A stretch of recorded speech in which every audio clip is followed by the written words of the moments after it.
Welcome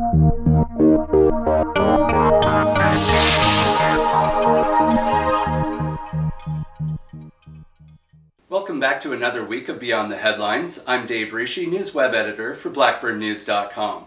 This week I've asked our City Hall reporter, I guess you could call him, Trevor Thompson, to join me to discuss what it's like covering a Chatham-Kent Council meeting.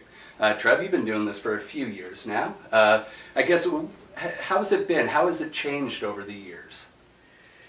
It's gotten a lot more separated. People have really separated into their own camps. There is a division on council in the past year or two that I didn't see the first few years doing council. You could call it, your left and your right, or whatever the case may be. Rural, urban is another way they like to put it. But there's a division on council right now that I haven't seen in the past. And so it's basically, are you saying that if you see this councillor voting on something, you know who's going to vote with them, that sort of deal? Oh, absolutely. It is something that we often do on the media row, whoever's there that night. Is this going to pass? Is this going to fail? Who's going to vote for it? Who's going to vote against it? And usually you get one or two people, Brian Fluker being one of them. If Brian Fluker is going to vote one way, you know which way Brian King is going to vote, which way some of the other rural councillors will vote on a particular issue. Do you think that's a good thing? I just think it's the nature of politics. There's a lot of backdoor deals we don't always see. So people conversing, I need your support on this, I'll give you my support on that, and that's the way it goes. How do you feel about council's ability, I guess, to make decisions on some of the bigger issues? I mean, when you think about something like the woodlot issues and that sort of thing, are they making the decisions that they need to be making, do you think? They're not. Absolutely not. Their number one thing is always, let's get more information. Let's send this back to administration. I'd like to make a decision, but I can't with what's presented. It's their go-to move whenever a big decision comes up. Otherwise, really, they just take a poll of the room. If there's a lot of people in the room for a support like a woodlot or an OHL team, whatever, they blow over like a cheap green tent. That's the way they're going to vote, however the support is in the room. Now, I mean, you get to speak with councillors an awful lot. Do they share any frustrations with you? Some of them do, some of them don't. Derek Robertson, well known for sharing his frustrations after a council meeting. Ann Gilbert often gets frustrated in a council meeting, but by the time you talk to her afterwards, she's settled down, and she's far more careful about the words she uses. Michael Bondi, somebody who stays upset, and so is Jeff Wesley. Do you think it's hard for Chatham-Kent Council to make decisions?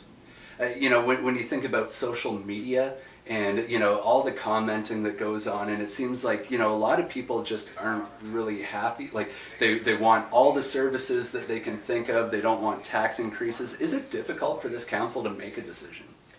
It is hard. There's a lot of councillors on the council as well, which makes things more difficult. You've got 17 voices.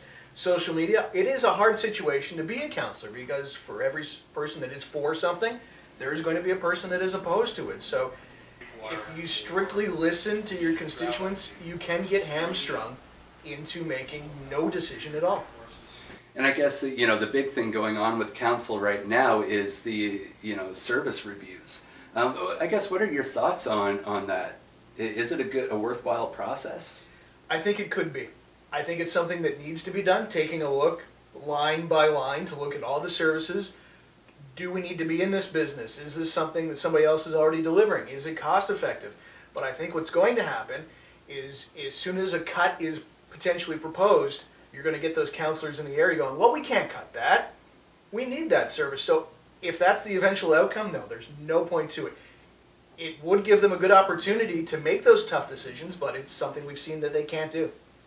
And I guess, we're still a year away and a few months on top of that from the next municipal election. Any indications of some people eyeing a mayor run?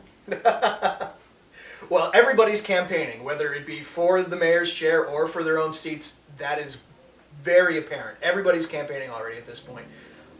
I would say that there could be a few people on there potentially that could be running for mayor, maybe.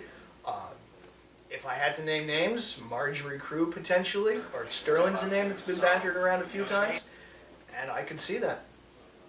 Okay, well thank you for joining me, Trevor, and thank you again for coming back for another week of Beyond the Headlines. you.